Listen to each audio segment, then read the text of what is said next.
Hi there. Welcome to another session of Geraldine's University of Knowledge. You can visit us on Facebook, Instagram, TikTok, and you can visit us on our website at geraldine'sknowledge.squarespace.com. Today, I'd like to talk about uh, learning environments, reading, and comprehension, and how that all works together. I have other videos on how to build a learning environment and reading comprehension. So, how does all this work together? Well, when you have a learning environment, it's not just the library or the classroom or your bedroom or your little comfy couch. It is your global learning environment. It's what you watch on TV, it's what you listen to, what videos you like, what music you listen to. All that is like your learning environment that comes together and puts an impression on your thoughts, your memory, and the information that you have in your head, whether it is your short-term memory or is it long-term and it's stored in different parts of your brain. Your learning environment is also your friends. So when you are constructing this learning environment, you also want to construct a learning community. If you are someone who wants to study auto mechanics, you're going to want to have some friends or some specialists in the field of auto mechanics or auto maintenance. If you want to study dentistry, you're going to want to have some friends or some specialists or even talk to your own personal dentist about the field. You want to get some background information. You might want to watch some videos. You might want to read some topics. There's an old saying, like, if you're the smartest person in your friends group, you need to get another friends group. You want to be able to have that exchange of information. You know some things, they know something, and as you speak and play with your family, your friends, your colleagues, there's always something to learn. Someone is always bringing something to the table and exchanging information, and you're learning from the other person as well. So people are part of your learning environment. And so if you want to learn more, you need to surround yourself with people who also want to learn more, or people who can share information with you, not only from the textbook, but from life experience. Sometimes you might want to get a mentor that has the background in the field that you want to study or in the job field that you want to partake in, or even some hobbies. You might want to get a mentor to help you develop a hobby. And sometimes you can learn from your children. Your children go to school, they get the best technology, they get whatever is the most recent technology. And so you can learn from your children. They come home from school, you can ask them, hey, what did you learn today? And you can incorporate that into your learning environment. The things that your children learn at school, you incorporate that in your learning environment. So you're learning as they learn, or you're relearning as they learn. Because we do 2 plus 2 or 2 times 2, and they might do 2 squared. So as your children learn, you can relearn the information as well. So this is your whole global learning environment. Not only what you read in the textbook, not only making that quiet space at home or in the office or at the library, but also having people in your life that also want to learn or want to support you learning. Okay, so like I said, that old saying, if you are the smartest person in your friend group, you need some new friends. I'm not saying get rid of the old ones, but I am saying you're going to need some new friends, right? Especially with some new things that you're trying to do or trying to learn, or doing some self-development, and you're trying to be a better you. Okay, so you might want to get a mentor. You might just want to ask somebody in that field, like, hey, tell me about how to become a dentist. Tell me about how to become an auto mechanic. Could I come and shadow you and learn some things about a car? Even if it's just so that you can fix your own car. You might say, hey, John, Jane, Mary, can I see what you do, and let me get my pink tube belt and let me go out here and do this, okay? The other thing we talk about is reading. I always say, read in 30-minute increments. Why 30-minute increments? Well, most people's attention span is the number of years that they're living. So if someone's 5 years old, they have the attention span of maybe 5 minutes. If they're 15, they have an attention span of maybe 15 minutes. Now, some people's attention span is a little less, and some people's attention span is a little bit more. But your attention span is something that you work on and you can train to do. So you can train to increase your attention span. But 30 minutes is a good starting point. So if you find yourself only able to read 10 minutes and recall information, that's fine. That's a starting point, okay? Everyone's starting point is a little bit different. Some people read fast, they comprehend easy. Some people read a little slower and they comprehend easy. Some people read fast and they don't comprehend anything. So there's always a starting point, and I think 30 minutes is a good starting point for an average reader. Now, children in elementary school might need to start at 10-minute increments and then increase to 30 minutes. If you have been reading, you like to read, you enjoy reading, you might read for an hour. Reading for enjoyment is different from reading from requiring knowledge for like a time test or for work, when you're trying to learn something that you have to learn for work. Now, reading for pleasure and for enjoyment, you read, you set the book down, you might belong to a reading club and you discuss the story, and that's fine. You're not being tested. There's not like a series of things that you need to know. You look at and you read what you want. You remember the information that's important to you. Now, when you're reading for a time test, you're reading to study, to learn something, that's a little bit different. You have to read and you have to recall the information and you have to understand the information in the text. So you kind of want to get a little pattern, a little rhythm going.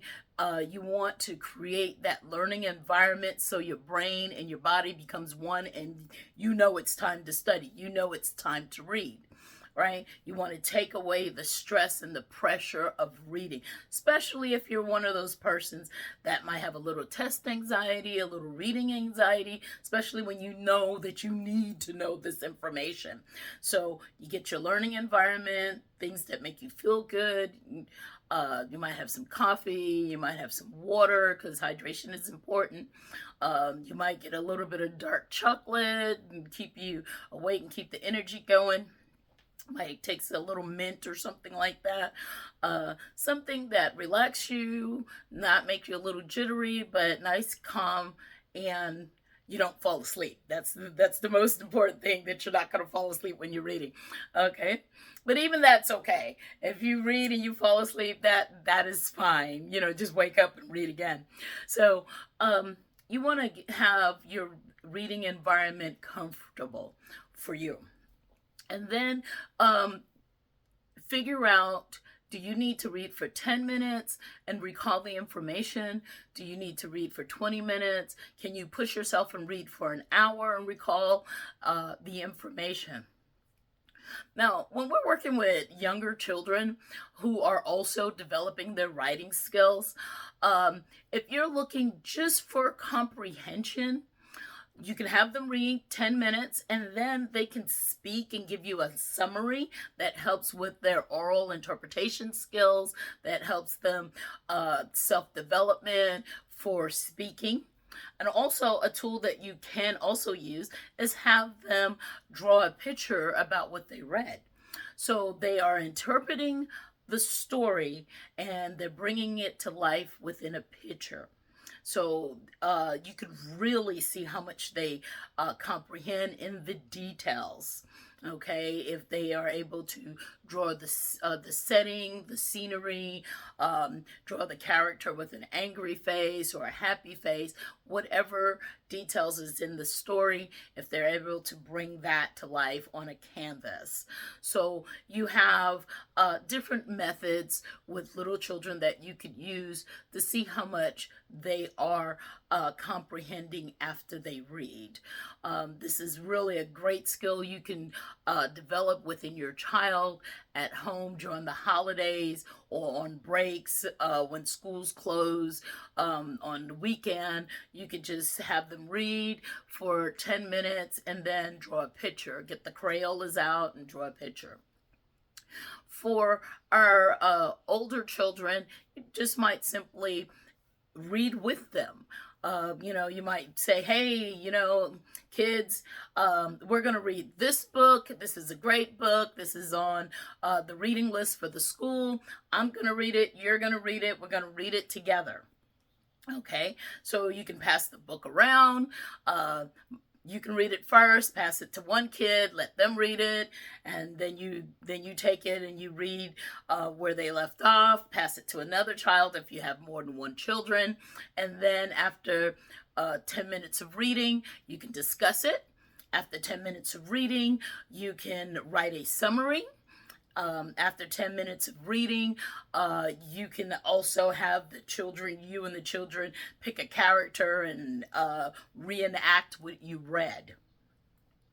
And then you want to build and increase that reading time. So if you start off with 10 minutes, eventually after a couple of weeks, do 20 minutes. After a couple of more weeks, do 30 minutes. Build the reading time, okay? And so then you build your reading time, which also increase the amount of information that the person has to remember. So now you're building comprehension. Okay, and it's okay if you have to reread something. So if you don't get it, or if one of your kids don't get it, or one of your students in the classroom doesn't get it, it's okay. Reread it. It's fine. Just reread it. Maybe it's the vocabulary they don't understand. If they don't understand something, just let them know it's okay not to understand something that's going on, and then you can discuss it. And say, like, if you're a parent and you're like, I don't know, they come in home with this information, you're like, I don't know, this subject has been years ago. That's fine. Just say, hey, let's look it up together, right? Say, I don't know, but let's look it up together. And then sometimes as a parent, because I'm a parent, I work, sometimes I'm like, hey, look, I don't know, I don't have time, look it up. And then I have to go back and say, hey, did you look that up? What did you find? Make sure you circle back around and ask them, did you look it up? Okay. Today's children have access to information in a lot of different ways. They can use a textbook, magazines, newspapers, the old-fashioned way. But then they can also use the computer, and they can ask the computer directly a specific question, and they can get information, especially with AI coming about and answering questions in details. They can also access information through websites. They can look on websites and do some research on the website and get information that way. They can use Facebook, Instagram, TikTok, YouTube, and they get information that way. Or they can, text a friend and get information. So encourage your child, encourage your student, encourage yourself to access the information that you need. If you're reading, you don't understand something, stop, look it up. Find out that information so that you can understand what you're reading. Okay? You want to find the information at the time you need it so that you can understand. That builds comprehension. Vocabulary is very important. You need to know the vocabulary for the in which genre you are reading. So if you're reading literature, you need to know the language of literature. If you're reading biology, you need to know the language of biology. If you're reading math, you need to know the language of math. And if you're reading for work, you need to know the language and the jargons and the acronyms that is used for work. I always suggest that you get a notebook, make a list of the words that you're trying to study, the new words, put down the word and then put the definition. Put the word definition and summarize it in your own words. Write a summary of that definition. That helps you understand. By building your vocabulary will increase your comprehension, because now you are able to say and speak and understand what you read and what you hear. You're able to say it in more than one way. You're able to hear it in more than one way and understand what is being said. You can use more than one word to explain something, and when you read it, when you read the meaning, it can be expressed in more than one vocabulary word, and you understand what you read. So building vocabulary aids in building comprehension. Reading for a certain time and increasing the amount of minutes that you're focused helps build your attention span. It also helps you get in the habit of focusing for a time frame, especially if you're a student in school, because all tests are time tests. So you have to read and answer questions within a certain amount of time. If you do reading for work, you do not have a month to go through a manual when you're reading for work. You actually have to read and get the information quickly so you can complete the task that has been assigned to you. So reading for time and writing that summary helps you become a better reader, and it also helps you build comprehension. Building vocabulary helps you build comprehension. Having people around you who are also learners and who also want to continue to learn after high school, or after they get that bachelor's degree, or after they get that master's degree, after they get that doctorate degree, they want to continue to learn, will help you learn. So building that learning environment, that learning community, will also help you become a better learner. It's just like if you want to play basketball. If you want to play basketball and you want to become a better basketball player, you're not going to hang out with a whole bunch of people who play soccer, because that will teach you skills about soccer. So you will hang out and socialize with people who play basketball, and you'll be playing basketball all day, right? So if you want to become a better reader, socialize with people who read. All right. If you want to become a better writer, you socialize with people who want to become better writers as well. So you build that learning community, that learning environment. You read 30-minute increments. You write that summary. If you're trying to help a child, you might just let them tell you or show you with a picture, right? If you're working with your students, you might do the same thing. Start off with 10-minute increments, build up to 30 minutes, write that summary, draw a picture, do some oral interpretation, reenacting the story, make it fun. So if you would like some more information about study skills, learning environment, reading comprehension, mentorship, just follow us on Facebook Instagram. Check us out on TikTok and YouTube. And you can look and access all this information on Geraldine's knowledge.space, Geraldine's knowledge.squarespace.com. Thank you.